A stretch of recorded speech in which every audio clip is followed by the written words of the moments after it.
So it's a typical afternoon for me in the studio and come out of a few days off over the weekend.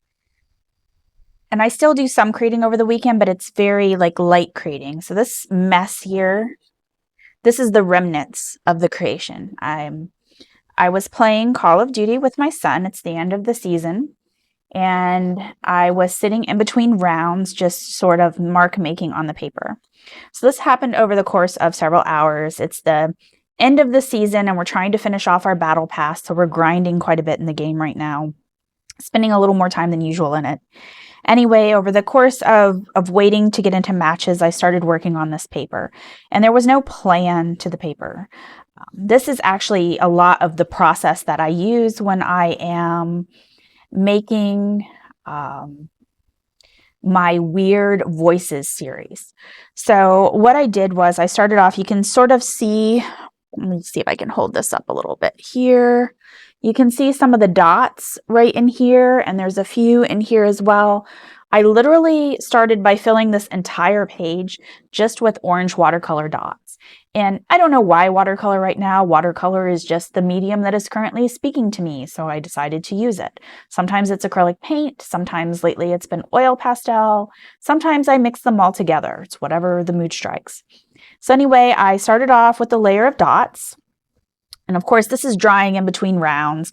Took me a few rounds to cover the whole page in different size orange dots. And then I came back in with other colors and splotched them over the top, and that would dry. And then I came in with more colors, splotched over the top, and that would dry. Sort of at times, this process can get a little muddy, and you can see where it sort of got a little muddy. I'll be able to correct that in the next phase.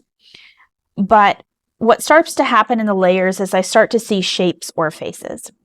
I also came in with pen. You can see there's some line work here. Let's see if you can hold it up a little bit more. You see these like blue lines, that's blue pen, just a blue ink pen. And then there are these dots here, which are I made a series of those marks throughout with a black pen. I also then came back in with the Neocolor, the water-soluble Neocolor. I wet the tip and then just scribbled around, and then I took water to that and I messed it up. So right now it looks like a big muddy mess to most people. But like I said, I'm starting to see faces in there. I'm very clearly seeing a face. Let's see. I may have to just photograph that. Actually, you can see one here. You see the eye right here, and then there's a nose and a mouth and chin.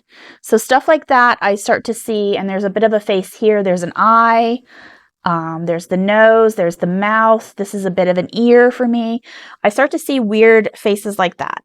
So the next stage involves which faces do I want to bring forward? Which ones do I want to keep? And how do I want to define those in the paper or in the canvas? Because I do this on the canvas as well.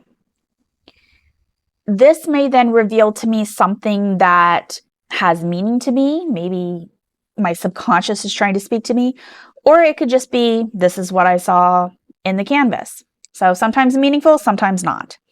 So in the next phase, I'm going to bring these forward and paint over the top and sort of define everything. Now I'll do that with a couple of things. I use a solid color paint, usually white, sometimes other colors.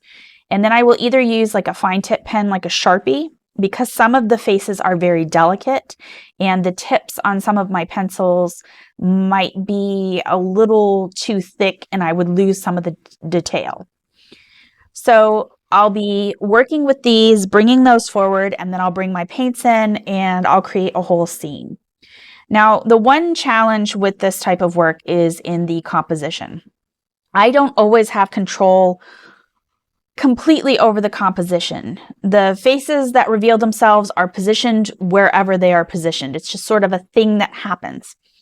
So this could mean I may have to add additional items to the painting or to whatever the piece is to try to give it a better composition, or just live with the fact that this particular piece did not work well. It did not have a good composition. It was fun to make, and that's important. You should just be creating things because they're fun to make. And then some of those are going to turn out really well, and some of those are not. But that's the thing. You just need to make things. Another thing that I could do with the composition, if I decide that it's not working, I'm seeing mostly things over on this side, and I don't know what I'm going to have here yet as I work. Although I am also seeing this sort of little weird elephant guy here that I may try to bring out. But I could also just cut this off and use this other side and collage on another piece. So we'll see what I do. I'm gonna clean up this mess for now, or keep it easily accessible, because we still need to finish the battle pass, and I'm probably gonna do some more of these sheets in one of my sketchbooks.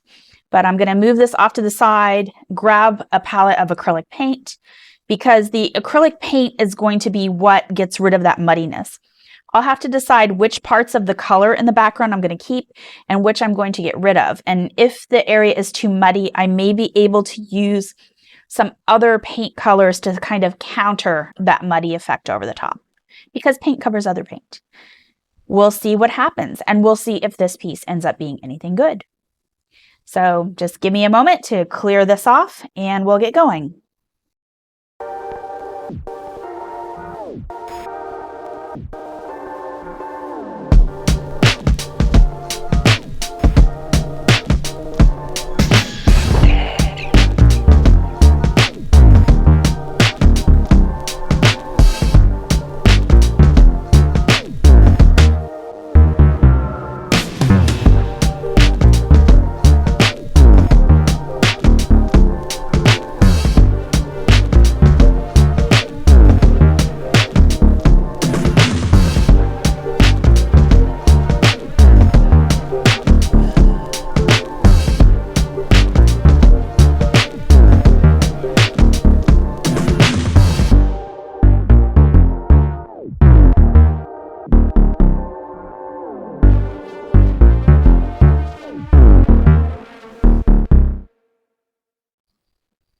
Okay, so I've just finished the first wash layer. When you're doing this and you've used watercolor or inks, it's going to blend a little bit. I used just white acrylic paint in this layer. The purpose of this layer is to define the figures. And I alternate when I drew the figures between the different pens with the different thickness of nibs.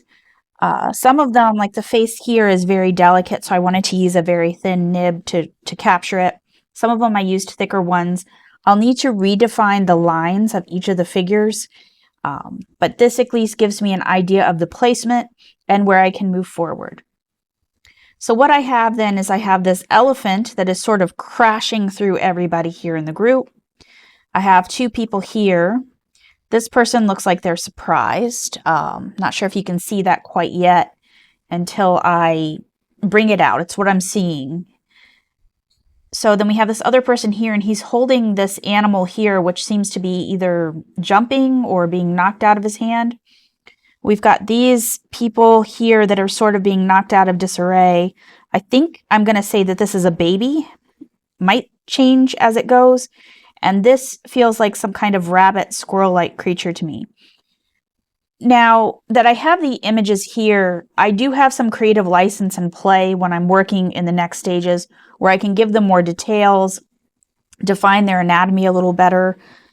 It's going to be kind of a push and pull back and forth until I get things the way that I want them to. I can come back in and put a little more white in the layers and define them a little more. I will probably use some more line work to make sure that these are lined up. I'm not going for anything photorealistic here. This is just purely the shapes that I saw. They're supposed to be slightly distorted. This is an image from my self-conscious, so it doesn't necessarily need to be photorealistic in any state. So we'll see what happens in the next layers. This will need to dry before I move forward to the next steps. One of the other things I will do is to add a little bit of white to the eyes, and that helps me to see the painting as more alive. And then I will come back in and redo the lines. In this case, I am using some black acrylic paint and a very fine line brush. It is also during the stage that I start adding in a little bit more detail. I will start defining the clothing on the characters. I will add little details to each of the creatures, such as I added some hair to the tip of the elephant's tail. And then I will start trying to pull brighter colors up out of the painting. I don't want it to be muddy, I want it to pop. So I'm adding brighter shades of blue, I'm adding in brighter shades of pink, orange, yellow, colors that I see in that muddy mess below, so I can add a little more definition and make things feel a little more interesting. I will move back and forth around the painting, letting some areas dry while I work on another. I will experiment with different layers of paint color, adding in value to some areas. I do have a lot of creative license with where I place the value. I'm just wanting to give a hint of where the light source is, but again, I'm not trying to be precise in this painting.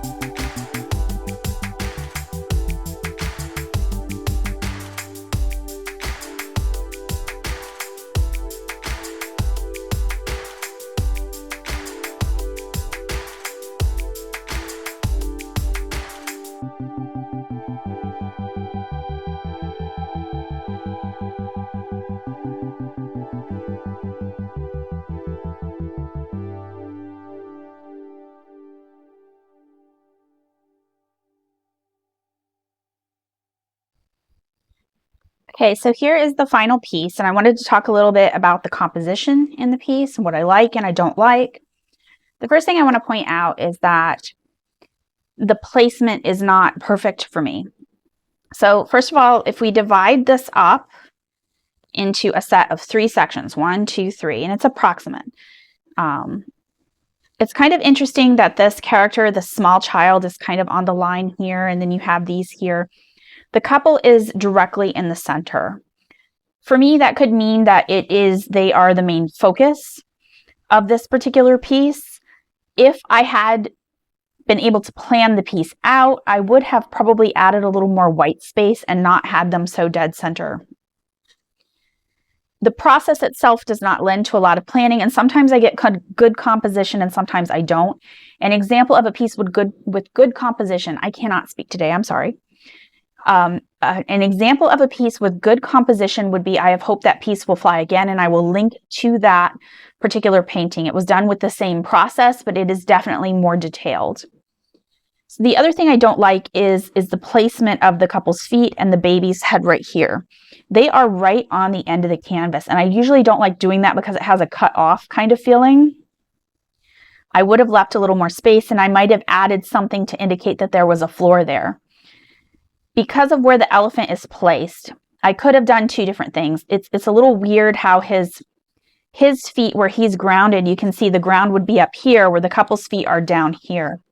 So I could have possibly considered extending his feet down a little bit, at least 2 of them. Or I could possibly paint over the couple's feet and shorten them so that everybody's on the same level plane, I guess you would say, the area they're running against the ground. As far as the meaning behind this piece, this is an example of how my subconscious kind of works. This is a great exercise for the subconscious. So for me, this elephant is just kind of crashing through this family and he's knocking them all apart. You have this couple here, and let me see if I can bring this up a little bit more. You can see that this person's face is very surprised and shocked. This person's face is very serious and kind of angry. She's kind of reaching out, and he is, it's almost like the dog is being knocked from his hand. It's almost like the whole family is just being knocked apart. To me, this is like a small child, and this is definitely a baby. I have definitely had the current election in the US on my mind a lot lately. I am a US citizen and I am a registered Democrat. So everything has been playing out through my head, especially after the recent debate and some of the topics and things that were covered there. So this is probably my mind sort of working that out, and this gives me a basis of groundwork that I can use to help myself work through thoughts. Some of the paintings like this are very serious in that they deal with current events. Some of them deal with emotions or things that I am working through in my life, and some of them are just random stuff that got into my head. So when you think about me making paintings from the Weird Voices series, picture each painting as something that comes from, I guess you would say my mind is like a room with all of these television sets in them. All of them are up on full volume. All of them have different things going on in them simultaneously. It's just an entire room full of a bunch of TV sets. So this is just one of those that is now coming to the forefront. Some of these things might be more symbolic than others, and I've noticed that bunnies are appearing in my artwork a lot lately, or rabbits. I have 3 different pieces where one has appeared. So I'm kind of analyzing as well, why are these things showing up in my artwork?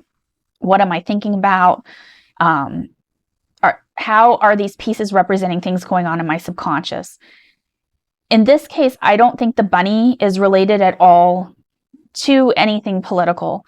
When I look up symbolism for bunnies and rabbits, I get that they are representative of innocence and fertility, and those are definitely not something that I would have associated them with.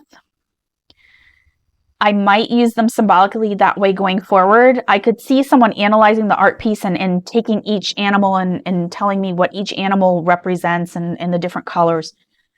But those weren't in the forefront of my mind when I was making this particular piece. So anyway, this is the piece itself. Very much my process for any of the Weird Voices series.